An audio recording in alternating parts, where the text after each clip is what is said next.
Good afternoon, ladies and gentlemen. I'm Shaka. I'm Nikki. I'm Lowena. And welcome back to another episode of the Shaka and Nikki Chamtutera Show, where we talk about lifestyles and the different trends in and outside Uganda.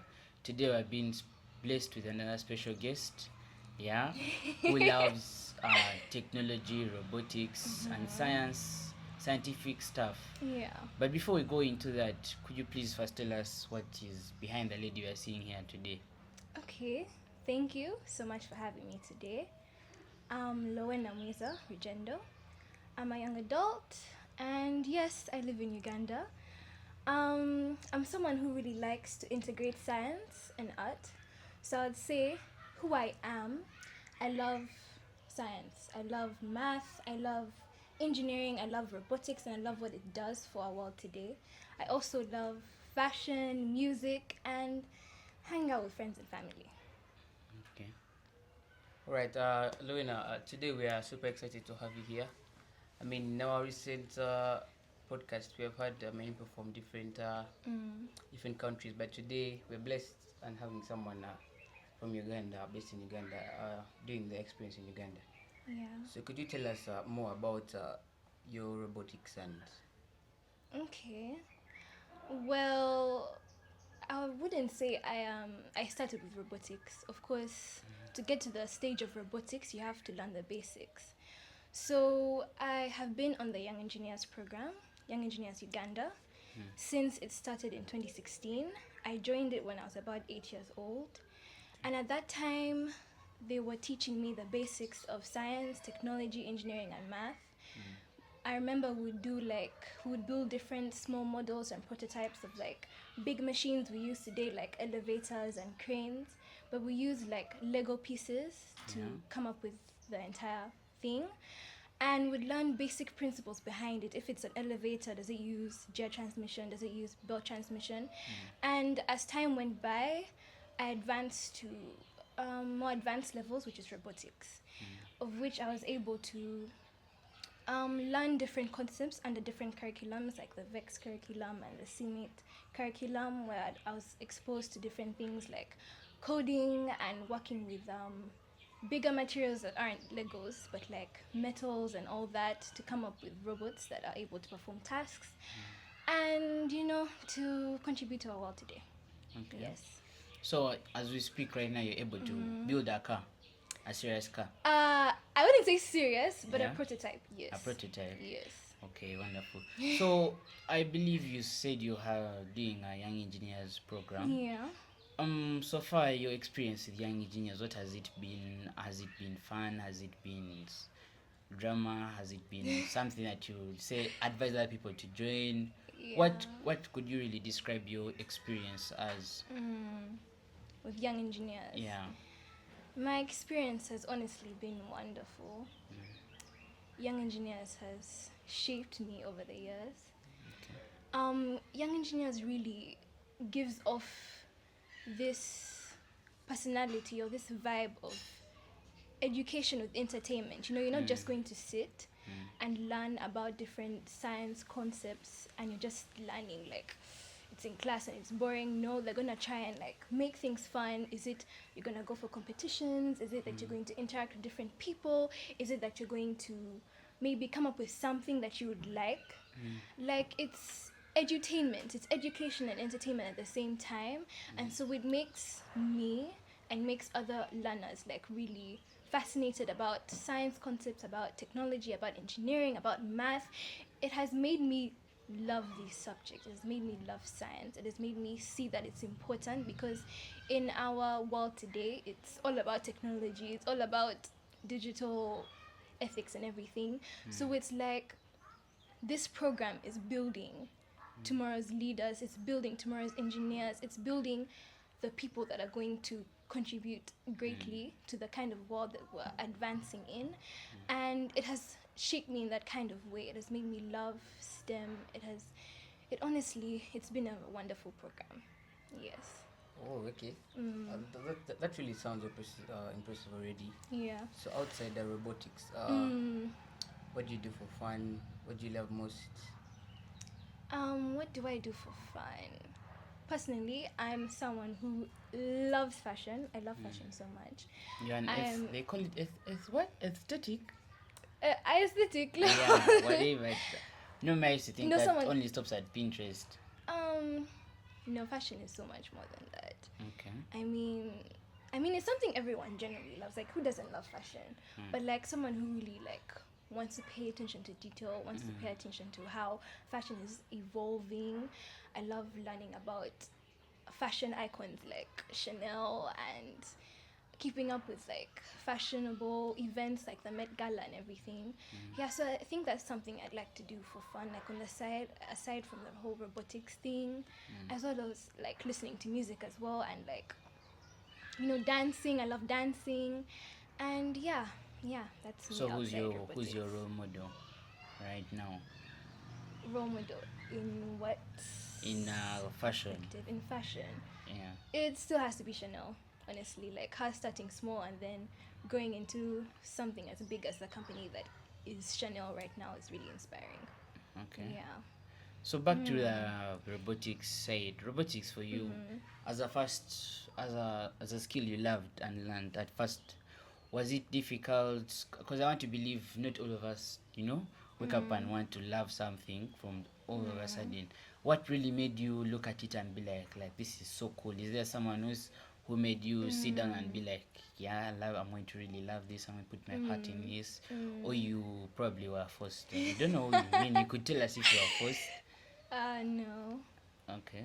I found myself in the program because the program is owned by my parents, so it's like, well, like I and my siblings and my cousins were like the pioneers of the program, so I already found myself in it. But like I said, it's the kind of program that like makes you love science. And a few years ago, I had to write an article for Girl Powered STEM. And I did research and I learned about this person. She's called Margaret Hamilton. She was the first female software engineer, and it's her coding and her programs that contributed to the success of the Apollo mission.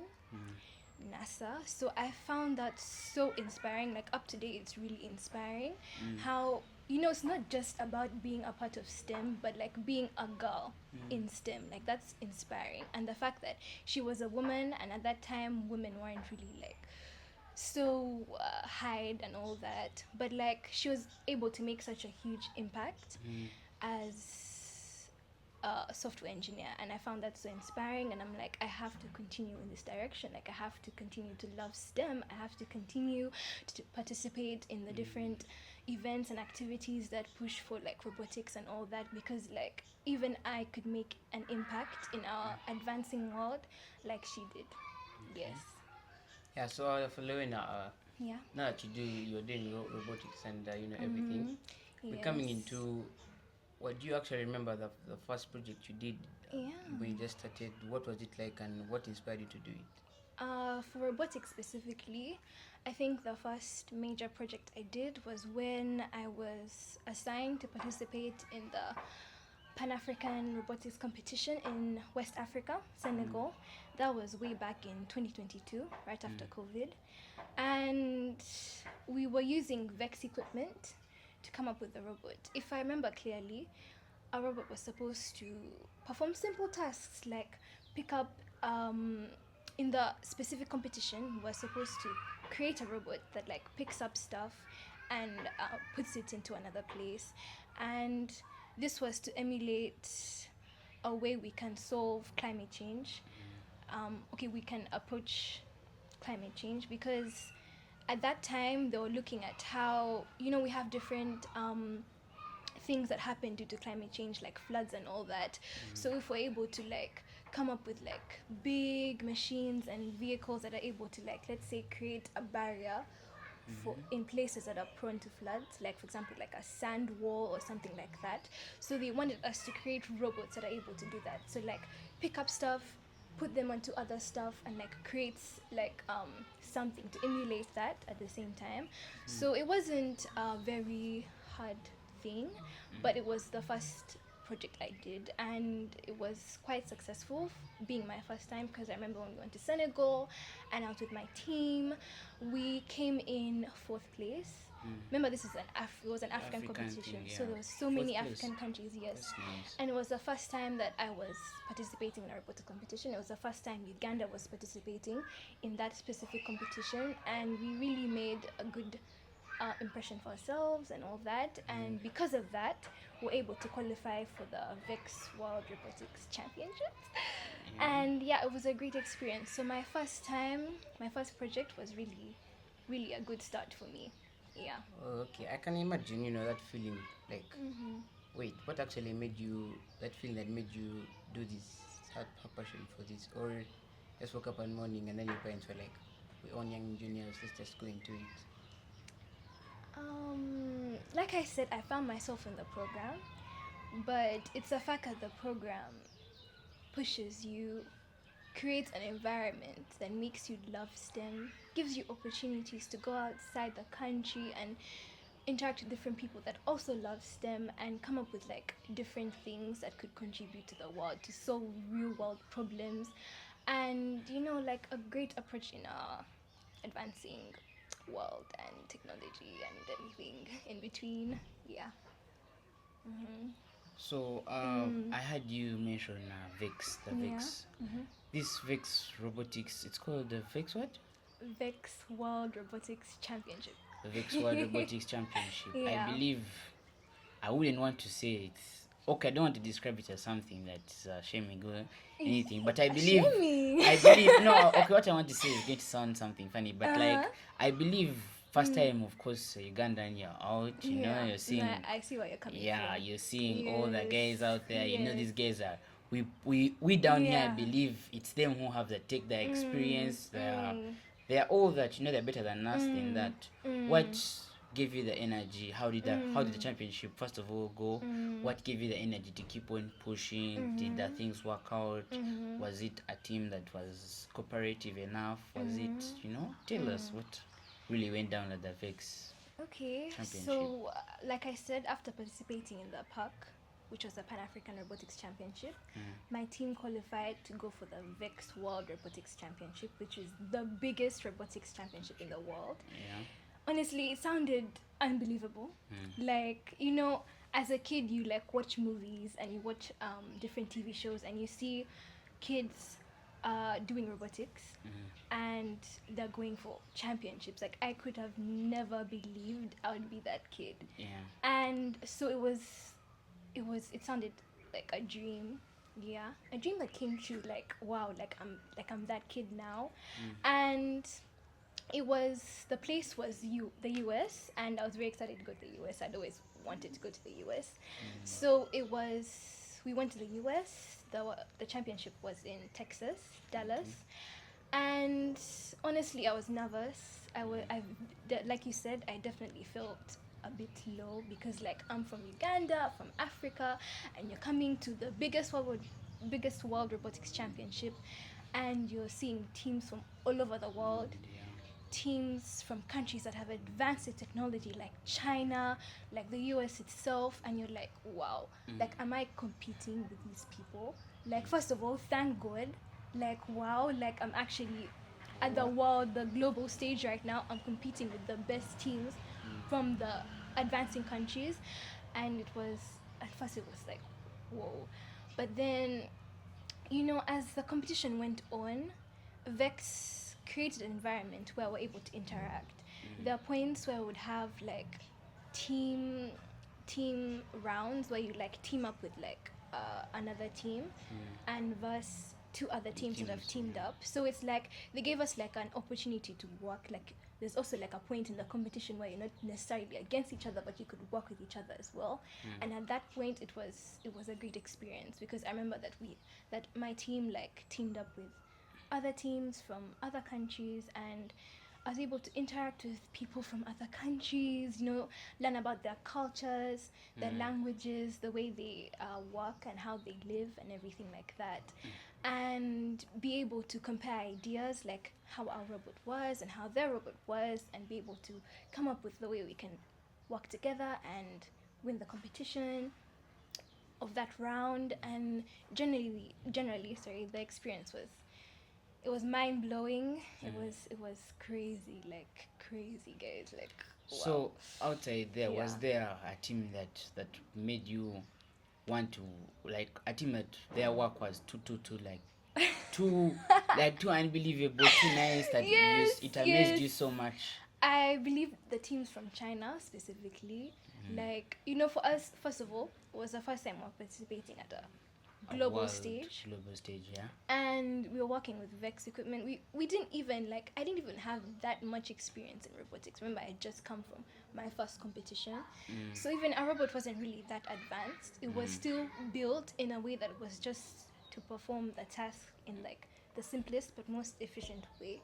But then I'm coming to the championship, and I'm seeing teams from like China, teams that have been on the competition for years. Like, I won't even like excuse them for that, because Uganda was the first time I was participating, so we couldn't obviously be as good as them. But then their robots were advanced, bro. Like, crazy mechanisms and everything. Like, they had a whole, like, they put a lot of modifications and a whole extra like thing, and that was really, maybe because they knew how the competition was like, and they knew how to win. First, we're coming and it's like, yeah, we want to win, but like we also want to like gain the experience and actually know how the competition works. So I can't say we didn't win. Obviously, we didn't win, but we did quite well. We were among the best African countries at that time, so we did well for our first time. But yes, I would say I was quite intimidated by the humongous robots that had all kinds of things. But yeah, but like one thing I understood was like, when someone talks about World Robotics Championship, it sounds so big, it sounds out of this world, but like it's not. It's like an opportunity, it's an event like any other, where you're able to come and showcase what you've come up with, to perform the different tasks that the competition wants you to perform, in order to like to be able to see what can work in our world today. So I understood that, like, after Vex, I was like so hyped. I was so confident that like being in Uganda, it's a good thing, and like being a part of the program is a good thing, and like even I can come up with something and take it to the world stage, and it can do great work as well. And what position did you guys get? Or it's not, you can't mention I right now? I can't remember. I just know what one of the best, if not the best, African countries at that time. Because when I went to Vex, it was 2023. Okay. But then my next competition was in China. That one was like my best, because that's the one we won. Mind blowing. It was mind blowing, and it's the one we won. In Like, China, the guys yes. who had the big.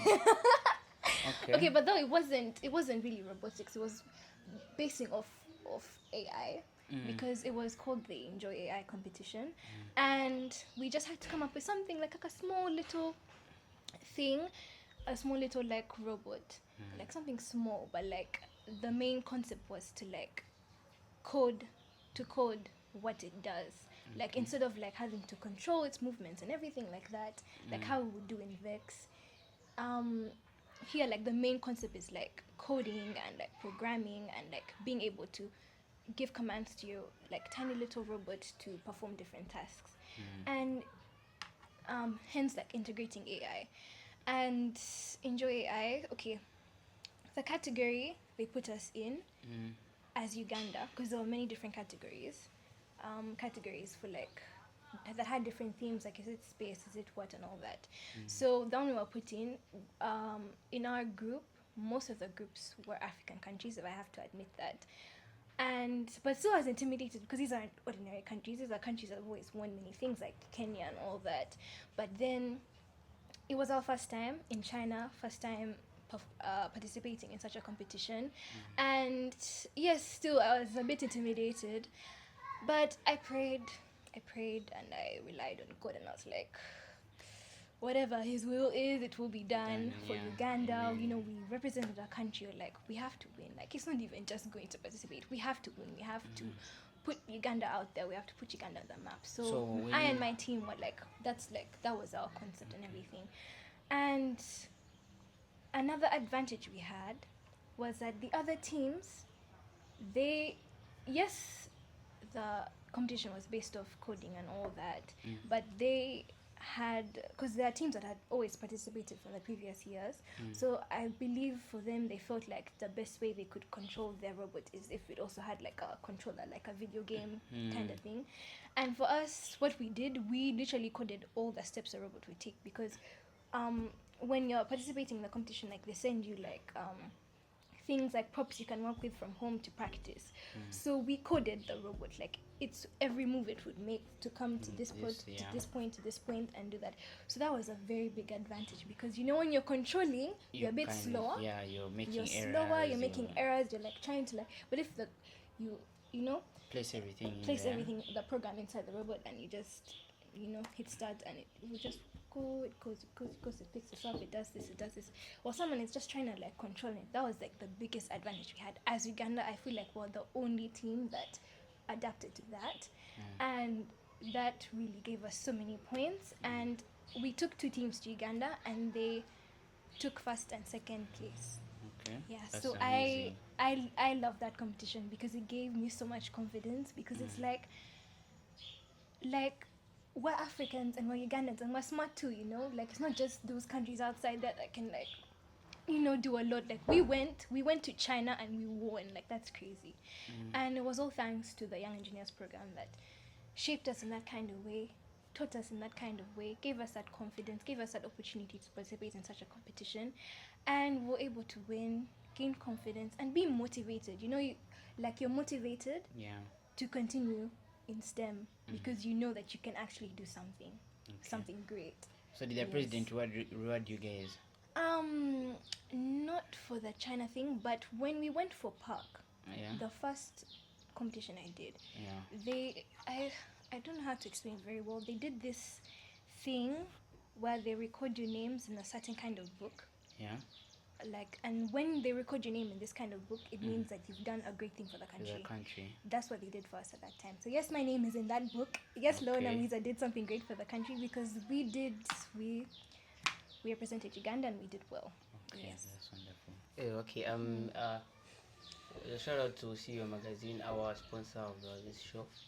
Let's get back to the robotics, right? Yeah. So how did it feel when you knew that you had the opportunity to go and represent Uganda for its first time in that sort of competition and all that? It felt great. Guys. It felt nice. Like also a bit a lot, because it's like the entire weight's on you, and it's like Uganda's looking at you, because like you're the ones who are put in the position to go out there, represent the country well, and put Uganda on the map, make a good name for Uganda and everything. So much as it was exciting, it was also like a bit pressurizing. That's a word. Is that a word? Pressurizing. Yeah. I hope so. Yes, but then all in all, it worked out well. If I'm saying the last 3 competitions I've told you about, they all went well. Like for the first time participating at those different levels in the world, it went well. It was great. Okay, so as you guys went through these championships and competitions, what did you really face any challenges that at a point made you feel like you wanted to stop everything and just lay everything over? And if you did, what inspired you to continue amid these challenges? Okay. Well, first of all, you can't create something and it just works the first time you create it. Yeah. Like, yes, we built the robot and everything, but it still had its issues. It still had some minor problems. Let's say in the coding, maybe when something wasn't coded accurately, so it wouldn't perform as accurately, or if like the different mechanisms it would have, let's say how it was supposed to move or how it was supposed to pick up something, maybe there was a problem in the transmission or the problem in the way we connected some things. So it's like those are the kind of things, and the funny thing is that those kind of things, you leave the country when your robot's working perfectly, but then when you reach that, maybe when it was like traveling on the plane, maybe I don't know, I don't know, but like you reach there, you're at the competition and it's having malfunctions and everything. But yeah, those were the major challenges we faced, because it's like it's frustrating. Like I'm already here, we're about to enter the competition, and like this robot that was working perfectly back home isn't working perfectly right now. But we didn't give up. That's one thing I loved about myself, about my team. We didn't give up. We sat down, we fixed what needed to be fixed. I remember when I was in the US with my teammate, Ciara, we, like after a competition, it would get like a small malfunction. Like let's say things aren't like connected tightly, so maybe like the wheels would probably fall off or something like that. So it's like immediately after like one round of the competition, you come fix, go back for another one, come back fix, like that. Like it was like that. Those are the kind of challenges we faced, but we didn't give up. We persevered.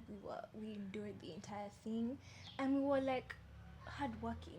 Like you won't just sit down and just give up. No, like you keep working on the robot. You keep doing all that you can so it works well and everything. And yeah, those are the challenges we face, and that's how we approach the challenges. And yeah. Oh, okay. Now, besides robotics and Mavericks, let's get to the future. What are your future aspirations My future aspirations, if I'm to be honest, and dreams? and dreams. Okay, if I'm to be honest, the way I see our world going, our world is advancing in technology, and we need to be able to put in, to digitize a lot of things. For example, okay, currently, what I want to do, my favorite subject is math, by the way, and I do want to major in math. And one thing we're learning about at school is how the country, Uganda, wants to like digitize data and all that kind of stuff, so that they're able to like monitor corruption. And I felt like that's a great idea that the government is trying to go into, because like that's really going to help the issue of corruption that we have in Uganda. So if I'm able to major in mathematics and small bits of engineering and all that, and maybe become a data scientist, or understand like or like major in, like econometrics, and like understand how we're able to like digitize our data, that of like all the money and all the economic everything that runs in the country, so we're able to troubleshoot troubleshoot corruption, as well as adapt to the advancing world. That's how my future looks like right now. That like when I look into my future, that's how it looks like, because obviously when you're getting into science and everything, you want to make an impact. So it's like I want to follow Uganda in the direction that it's going in, wanting to digitize its data. I heard recently my dad was promoting e-papers and all that kind of stuff. Like you're digitizing everything, so that we are able to catch up with the advancing countries as well. And so I want to be a part of that.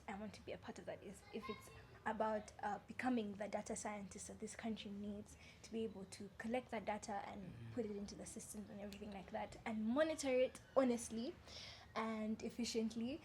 I see Uganda really advancing, and that's how my future looks like, and I want to be a part of that. If I'm to be honest, yes. Okay, so you said what really is your career aspiration? You want to be an engineer, software person, technology person, a robotics developer? What really is your career aspiration? Right now I'm focused on merging economics and mathematics in a scientific, digitalized way, because I want to help the country. I want to contribute to the country, because that's You want your name to be written again? you never know. Yeah. So like that's really like my main course. But obviously, the fact that I am continuously doing robotics and all that. Currently, I'm working on a project which is marine robotics, and as a person, I love water. I love the ocean. I love the lake. I love that, and I feel like if I'm, when you deal in science, you can do many things. So it's like if I'm to look at that part of my career, which is econometrics or like data science, in helping the country, and then looking at marine robotics or in helping the environment, I'll be able to contribute to a sustainable kind of way where I'm able to contribute to the advancement of Uganda in a sustainable way. So it's like combining helping Uganda and helping the environment. That's how my future career looks like. Right. Okay. Yes. So what's your message to the young people out there who want to gain the love, who are out there still doubting whether they should go on with the robotics, the technology? what's your message to inspire them to go on? Well, Unless you want to discourage them. no, there's no discouraging, guys. As you've seen, you look at our world today and it's really advancing in technology. You can't not be a part of that. You can't not be doing things that contribute to that because you have to keep up, right? And for example, like in Uganda, other countries like China and all that are really advancing in technology. Singapore, a country that was at our level at a point in time, has really advanced. Like, we also need to pull up our socks and be a part of that. So I advise the young generation, who are tomorrow's leaders, tomorrow's engineers, tomorrow's contributors to Uganda's development, to be a part of STEM, to be a part of science, to love it, to see how it shapes our world today, and to aspire to be what you can be in line with that. And also to join amazing programs like Young Engineers Uganda, a program that has shaped me, a program that can definitely shape you. Young Engineers has created very many opportunities. I have a cousin who was a part of the program, and right now she's studying on scholarship in one of the best schools in the US because of Young Engineers. So I feel like this program is amazing and it really gives a lot of opportunities. So one, I encourage all of you to be a part of STEM, to be a part of our advancing world, and to do that through Young Engineers Uganda. And I forgot to mention one thing. Currently I'm working on a project. Like I said, it was marine robotics, and I'm going to be participating in the CMAT World Championship in Canada this year. Hopefully I'll be participating. I think the book is not going to get tired of your name. It's okay. It would. So so I'm really hyped up about it because like I have been able, though it's been hard, if I'm to be honest, this has been the hardest competition so far, because with like Vex and like Park and everything, you're working with equipment and all that, and you're not really so focused on like using like advanced electronics like Arduino and all that, but like you have like your built-in brain and everything, and you just have to like code and like build the structure of the robot. But like with CMIT, you have to, it's like you're starting from scratch. The materials you're going to use, the available materials around. Currently my robot is, the structure is built out of PVC frames, because like PVC pipes are like light and all that can easily maneuver in water. And I and my team, we had to like, because we wanted to be able to remotely control the robot. So I'm on land, and it's the control box is connected by a tether cable to the ROV in the water, so I'm able to like remotely control it on land while it's in water. And we had to start from scratch. We had to build the control box that is based off electronics and integrating all the knowledge in Arduino and all that, and to be able to install specific things like saber-tooth drivers and all that to control the thrusters on the robot and everything. I don't want to go into too much detail, but what I'm trying to say is that it has been harder. It has been harder, but it's been one of the funnest yet, because I see that I am coming up with something that is contributing to the environment, and being able to integrate robotics and like STEM into helping the environment is a very good thing, because we're able to create a sustainable kind of like atmosphere for advancing world. Yes. So like you had told me, advise the young people, please love science, love STEM, love math. Math is the cool, guys. Love math. Don't hate math. Love engineering, love physics, love biology, love everything science, because that's a world today and we have to contribute to that world today. So love it. Yeah? And be a part of it. Be a part of the Young Engineers program and shape your future. Thank you. Yeah, Lowena, this conversation has truly been innovative. So it has been interesting, you know. Yeah. Your braveness, your innovation, you know. It actually shows us that Ugandans are capable of doing many amazing things. Africans are smart, guys. Don't ever feel down. Don't ever feel low, intimidated by anyone from outside. Uganda is smart. Uganda is governed by God Himself. Like, we can do this, guys. We can do this. We can advance too. Yeah. Okay, that's it from us today. Yes. Thank you, Lowena, for your time and your knowledge. Yes. People out there, don't forget to like, share, comment, and subscribe to our channel. Subscribe, guys. Yeah. Like the video. Yeah. Yes. And see you next time.